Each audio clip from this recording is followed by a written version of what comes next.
This is America in Space, a weekly news and information program on current events dealing with the space industry. Welcome, and thanks for joining me today. I'm Dawn Meyer, Space Coast News Editor.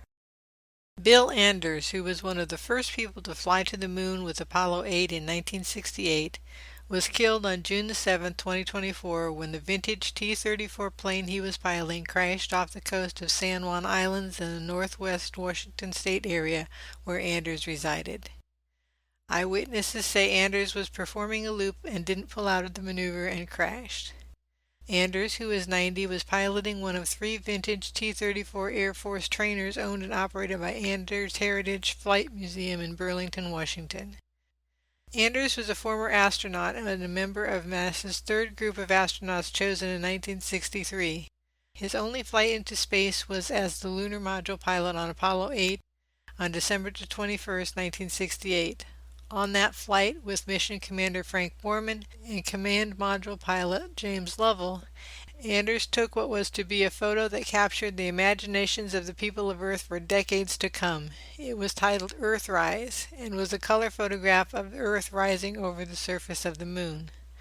The photo is credited with beginning the environmental movement to save our fragile Earth. Anders said in the 1997 NASA Oral History, "The most impressive aspect of the flight was when we were in lunar orbit.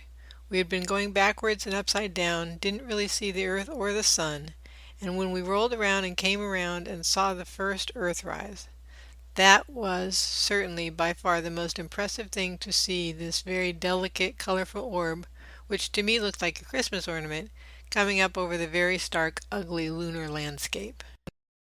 Here are his comments from the flight and reflecting back on the experience years later. We were busy shooting pictures of the lunar surface for geologic analysis, but mainly for taking pictures of lunar landing sites for upcoming lunar landings. And then suddenly I looked out the window and here was this gorgeous orb coming up. Oh my God, look at that picture over there. There's the Earth coming up. Wow, is that pretty? Got a color film, Jim? Yeah, I'm looking for one. C368. Anything, quick. Here. Oh, that's a beautiful shot. For me, it made me realize that the Earth was small, delicate, and not the center of the universe. Well, I made the comment somewhere along the line that we went to the moon to explore the moon. What we really did was just discover the Earth. And it didn't really sink in on me for a while, but others picked it up. It sort of gave a kickstart to the environmental movement. And so I think Earthrise will go down in history as an iconic first real view of our home planet, which is very fragile and very delicate. I think I must have the feeling that the travelers in the old sailing ships used to have. We've gone on a very long voyage away from home, and now we're headed back, and I have that feeling of being proud of the trip, but still happy to be going back home and back to our home port. After returning from the moon, Anders served as the backup command module pilot for Michael Collins on the Apollo 11 lunar landing mission. Feeling his chances of walking on the moon were low, Anders left NASA in 1969 to become the executive secretary of the National Aeronautics and Space Council. In 1973, he was appointed to the Atomic Energy Commission, and in 1975 was named to be the first chairman of the Nuclear Regulatory Commission. In 1980, he became general manager of General Electric's Aircraft Division, and in 1984 he left General Electric and joined Textron as its executive vice president for aerospace and later as its executive vice president for operations. In 1988, he retired from the Air Force Reserves with the rank of Major General. In 1990, Anders became the vice chairman of General Dynamics and in 1991 as chairman and executive officer. He retired from CEO in 1993 and left the company in 1994.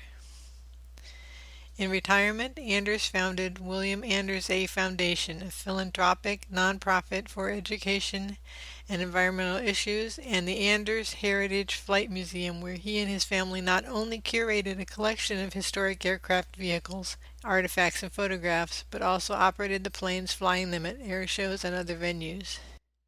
For his contributions to the space program, Anders was awarded with the NASA Distinguished Service Medal, the Collier Trophy, and Michael Collins, formerly National Air and Space Museum Trophy, among other honors. He was inducted into the International Space Hall of Fame in 1983, the International Air and Space Hall of Fame in 1990, the U.S. Astronaut Hall of Fame in 1997, and the National Aviation Hall of Fame in 2004. In 2004, NASA named Anders an Ambassador of Exploration and awarded him, in name only, a moon rock. Anders also has 2 craters named for him on the far side of the moon. The Anders crater lies on the southeast of the outer rim of the Apollo Basin, and Anders Earthrise, which is visible in the astronaut's photograph of Earthrise.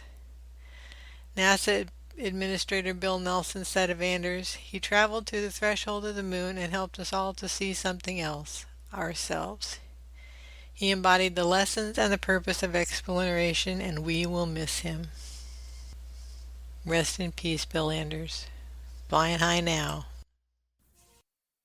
Thank you for joining me, and thank you for listening from your home or where you work. Listen each Tuesday for This Week in Space with John Gomez. And join me every Friday for America in Space.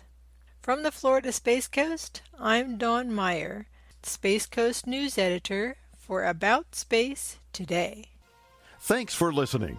Be sure to share our program with your family and friends and follow us on Facebook.